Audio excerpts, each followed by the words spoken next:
The day began like any other, with sunlight pouring through the tall oak trees that lined Maplewood Drive. Yet inside the Johnson family's living room, there was a quiet storm of anticipation. They had spent weeks preparing their home for appraisal.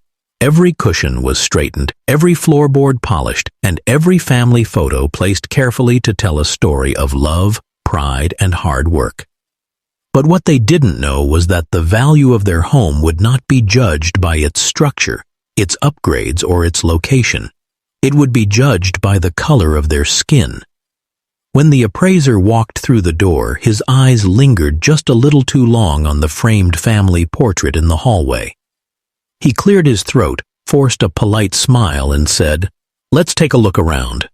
The words were professional, but the pause was heavy. From that moment, an invisible wall stood between him and them. Angela Johnson, a 42-year-old mother of two with kind brown eyes and a welcoming smile, tried to shake off the discomfort. Her husband, Marcus, tall and soft-spoken, offered details about the new roof they had installed, the modern kitchen appliances, and the hardwood floors they had refinished by hand. The appraiser nodded without much interest. He scribbled on his clipboard, his gaze drifting back again to the photographs of this black family in a home they had built with sweat and sacrifice. When the appraisal report finally arrived, days later, Angela's heart dropped. The value had come back nearly $200,000 lower than comparable homes in their neighborhood. Stunned, Marcus read the report out loud, his voice trembling. The appraiser had cited vague reasons: neighborhood desirability, market perception. But they both knew the truth. Their home had lost value not because of the paint on the walls, not because of the age of the roof, but because a black family lived in it. Angela sat at the kitchen table staring at the letter. Tears welled in her eyes as she whispered, "We did everything right. Why does it never feel like enough?" The silence that followed was louder than any insult, carrying the weight of centuries of injustice into one modern-day living room. Angela Johnson was the kind of woman people described as a light in the room. At 42, she carried herself with quiet dignity. Her hair, coiled in natural curls, framed a face that was both soft and strong, a face that had weathered storms but never lost its warmth. That day she wore a simple navy blue dress, the kind she favored for family gatherings, modest, elegant, and practical. Around her neck rested a thin gold chain, a gift from her mother, reminding her of roots that ran deep and unbroken. Angela worked as a middle school English teacher. She spent her days encouraging young minds to dream beyond their circumstances. "Your words have power," she told her students, even on days when her own voice trembled with exhaustion. She believed in kindness, discipline, and second chances. Her laughter came easily, though lately it had been dimmed by the constant reminders that in America her worth was too often questioned. At home, Angela was the anchor. She balanced lesson plans with soccer games, late-night grocery runs with Sunday dinners. Her two children, 13-year-old Maya and 10-year-old Jordan, adored her. To them, she was safety. To Marcus, she was strength. And together, they had worked for years to buy this home. The home they now feared was being devalued not for what it lacked, but for who they were. Angela remembered the years of sacrifice it had taken. Marcus had worked overtime shifts at the hospital as a respiratory therapist. She had taken on tutoring jobs after school to save just a little more. Every nail hammered into the walls, every $1 spent on renovations was an act of love. This house wasn't just wood and drywall. It was the story of their family's perseverance, their belief that if they worked hard enough, they would be treated fairly. So when the appraisal letter arrived, Angela didn't just see numbers on a page. She saw a verdict on her family's worth. She saw the way society still measured value through the lens of prejudice. And though she tried to keep her shoulders straight, her children noticed the way her smile faltered, the way her hands shook when she folded the letter. Maya asked softly, "Mom, did we do something wrong?" And in that moment, Angela's heart broke, not for herself but for her children, who were too young to carry such questions. The Johnsons refused to accept the appraisal quietly. Marcus suggested they request a second opinion. "It doesn't add up," he said firmly, his hands clenched into fists at the kitchen table. "We've put too much into this house to let it be written off."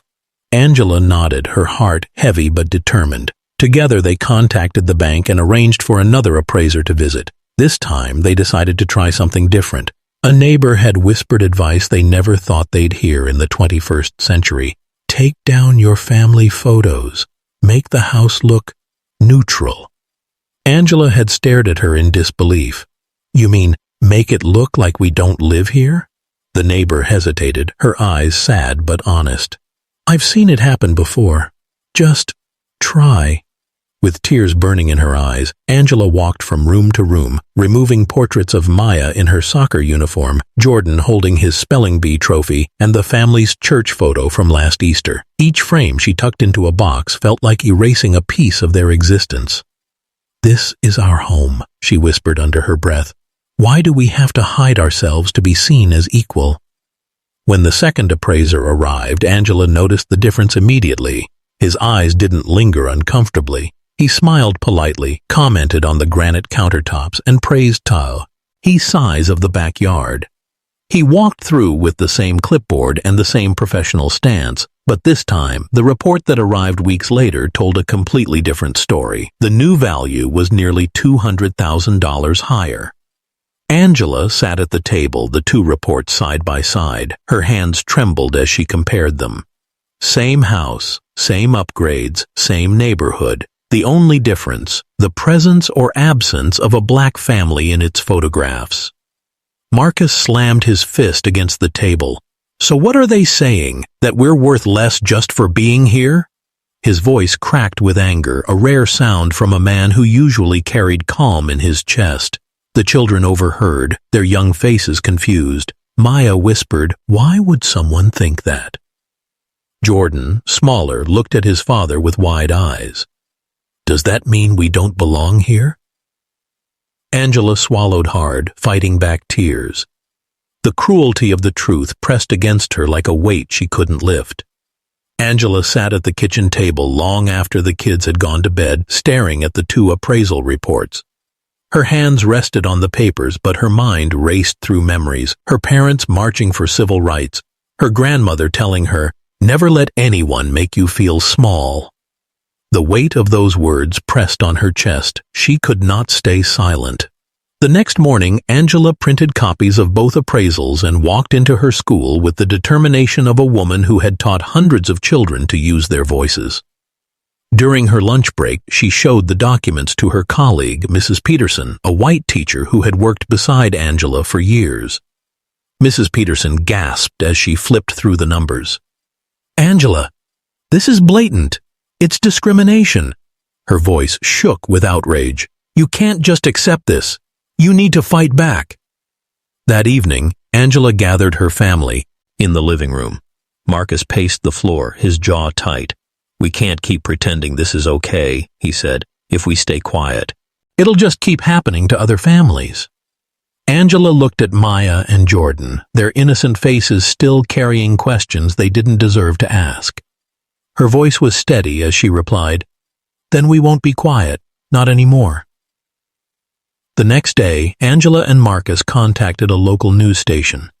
Nervously, they sat down in front of the cameras telling their story. Angela's voice trembled at first but grew stronger with each word. "Our home was valued differently when our family photos were visible. The only thing that changed was the color of the family inside the home. We deserve to be treated with the same fairness as anyone else."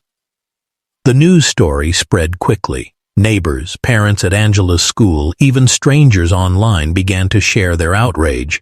Messages poured in, "This happened to us too. Stay strong. You are not alone." For the first time since receiving that crushing letter, Angela felt something flicker inside her chest. Hope. Still, with hope came tension. Would speaking out make them targets? Would their voices be dismissed as exaggeration? Or would this be the moment the truth finally broke through the silence? Angela held Marcus's hand, her heart pounding as the camera lights dimmed. Whatever came next, She had chosen courage over fear. The story aired on the evening news, and by morning the Johnsons' phones were buzzing non-stop. Friends and colleagues called to express support. Neighbors knocked on the door with casseroles and promises of solidarity. But mixed in with the encouragement were whispers of doubt and venomous comments online. Maybe the house just isn't worth that much. Stop playing the race card. They're exaggerating. Marcus scrolled through the comments, his jaw tightening. They don't see us, Angela. They don't want to. Angela touched his arm gently. Some do, and they need us to speak for the ones who can't. Days later, the appraisal company sent a representative to review the situation. The man arrived in a pressed gray suit, his expression polished, professional and cold. He sat across from Angela and Marcus at their kitchen table, flipping through the reports as if they were nothing more than spreadsheets. There are always variations in appraisals, he said smoothly. It doesn't necessarily indicate bias. Angela leaned forward, her voice calm but unyielding. One report was $200,000 lower. The only difference was our family photos. Do you want me to believe that's a coincidence? The man shifted in his chair, his composure cracking for just a moment. We'll re-examine the case, he muttered, before gathering his papers and leaving. Later that week, the Johnsons attended a community meeting organized by neighbors who had seen their story. The church hall buzzed with voices, families of all colors and backgrounds, some standing nervously at the microphone to share their own stories of discrimination in housing, jobs, and schools. Angela sat in the crowd, stunned by the sheer number of voices echoing the pain she thought her family bore alone. When it was her turn, she stood, her hands trembling slightly, but her voice carrying strength. This isn't just about us. It's about every family who works hard, pays their bills, and loves their home, only to be told they're worth less because of skin color. We cannot let this continue in silence. The crowd erupted in applause, people rising to their feet, clapping until the sound filled the entire hall. For the first time, Angela felt the tide turning, not just for her family, but for countless others who had suffered quietly. This was no longer just their fight, it was everyone's. The days that followed were a whirlwind. The Johnson story spread beyond their neighborhood, picked up by national outlets, discussed on podcasts, and debated on social media. Angela found herself juggling interviews between teaching classes and cooking dinner, her voice becoming a symbol for families who had felt voiceless for too long. At school, colleagues stopped her in the hallway. Some hugged her tightly, whispering, "Thank you for speaking out." Others looked away, uncomfortable, pretending not to notice her presence. The divide was clear, those who wanted change and those who preferred silence. Still, Angela held her head high. She knew silence had cost too much already. One morning, Marcus discovered an envelope shoved into their mailbox. Inside was a note scribbled in angry handwriting. "Stop complaining. Be grateful you even own a house." The words stung, but Marcus crumpled the paper and tossed it into the trash. "They want us to feel small," he said firmly, "but we're not going to shrink." Meanwhile, allies began to emerge in unexpected places. A local real estate agent reached out, offering to testify about bias she had witnessed in her own industry. A retired judge volunteered pro bono legal support. A coalition of civil rights groups invited Angela and Marcus to join a campaign for fair housing reform. Their living room, once filled with quiet evenings and family games, now buzzed with strategy meetings and phone calls. But with the growing attention came pressure.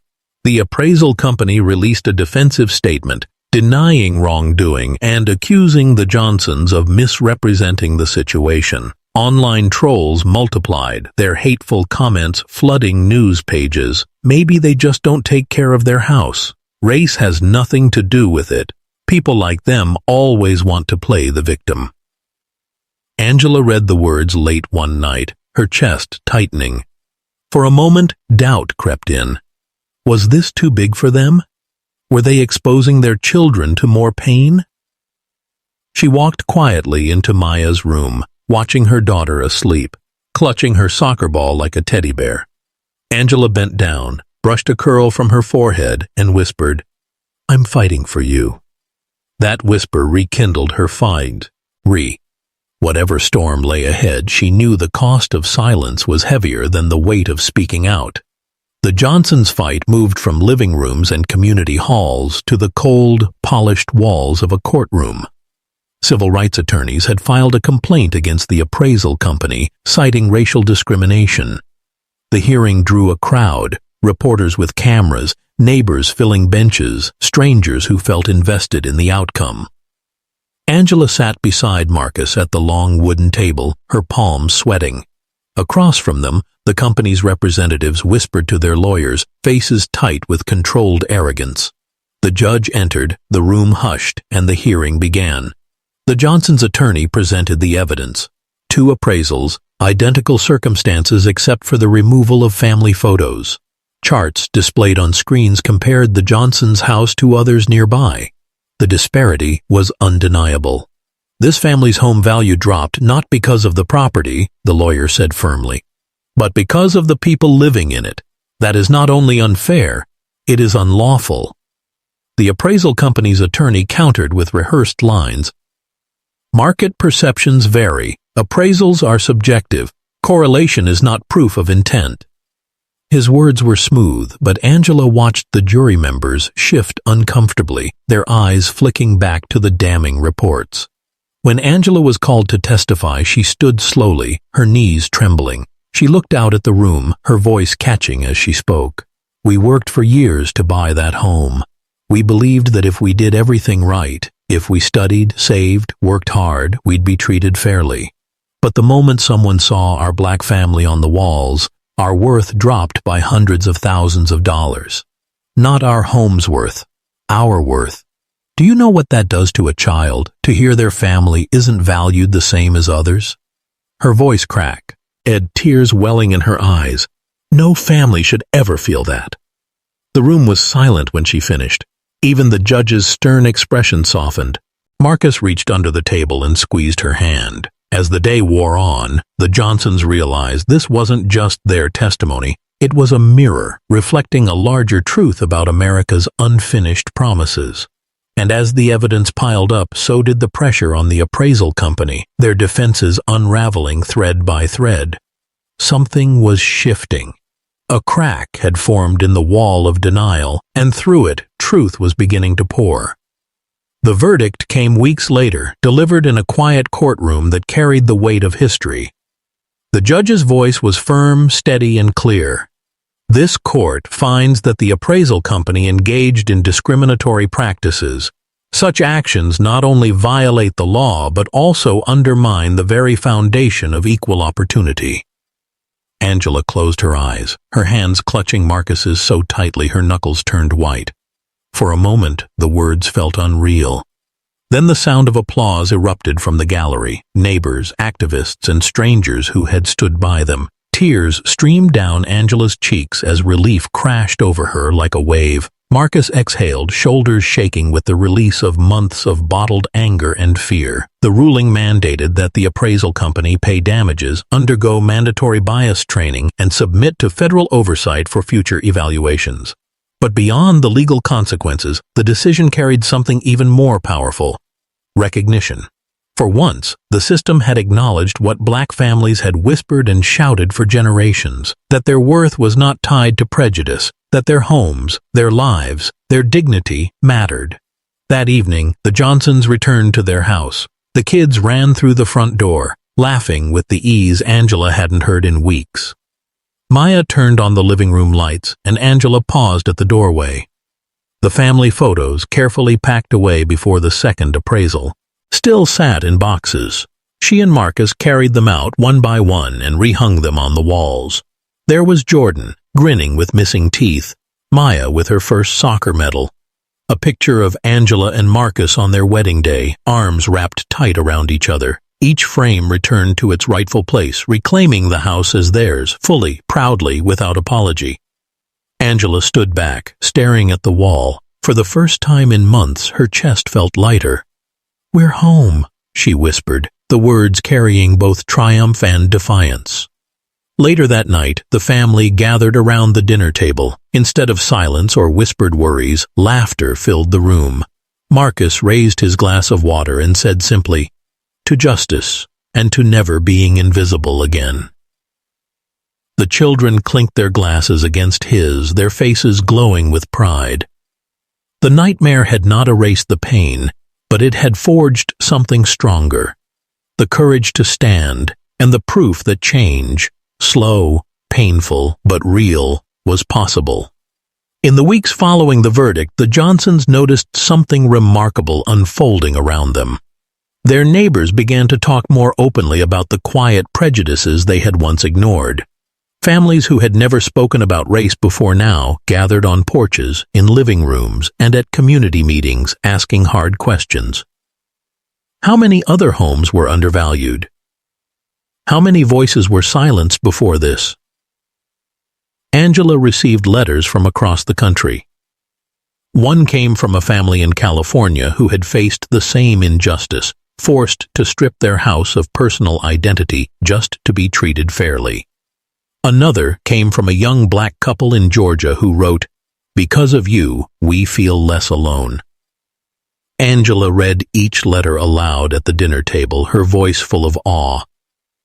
Marcus often shook his head, marveling.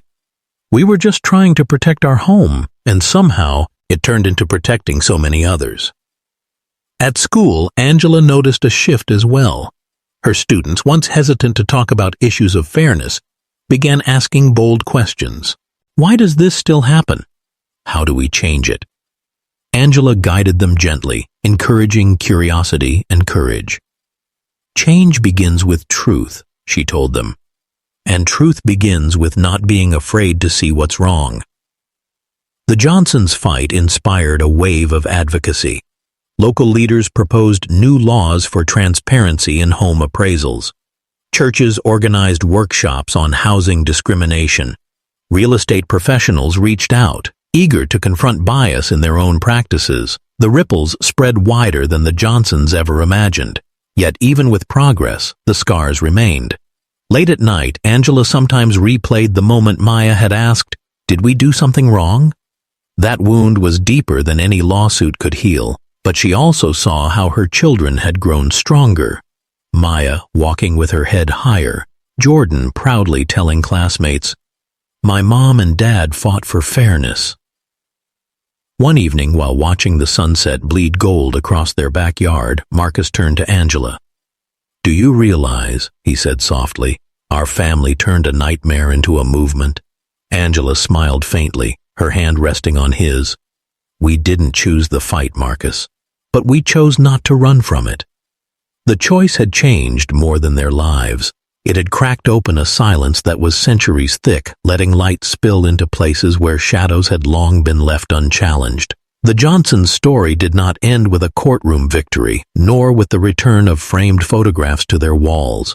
It lived on in the voices they inspired, the conversations they sparked, and the courage they unearthed in others.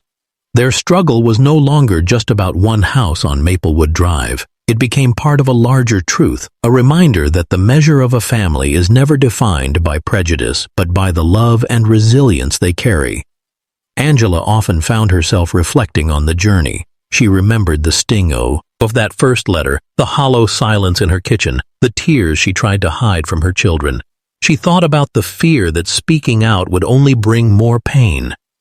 And yet, she also remembered the warmth of strangers who reached out, the standing ovation in the community hall, and the moment the judge declared justice in their favor. Her children, too, were forever changed. Maya, once hesitant to ask questions, now spoke with fierce conviction in her school debates. Jordan, who had wondered if they belonged, now proudly declared to anyone who asked, "This is our home, and we matter." Those words, so simple and so true, became the anthem of their family's resilience. The neighborhood also grew. People who once waved politely without ever asking deeper questions now came together to confront uncomfortable truths. Angela would often walk down the street, seeing families of all backgrounds gathered on porches, no longer avoiding conversations about fairness, but embracing them. Change was slow, fragile, imperfect, but it had begun. And through it all, the Johnsons learned that silence only feeds injustice, while truth, spoken with courage, has the power to dismantle walls built over centuries. They understood that their fight was bigger than them, but they also understood that change begins with one family refusing to accept less than their worth. On a quiet Sunday evening, as the family sat on their porch watching the stars bloom across the night sky, Angela whispered the lesson that had carried her through every storm. We are all worthy, every child, every family, every life, equal in value, equal in dignity, equal in love. Her words drifted into the night, a truth too powerful to be silenced, too universal to be ignored.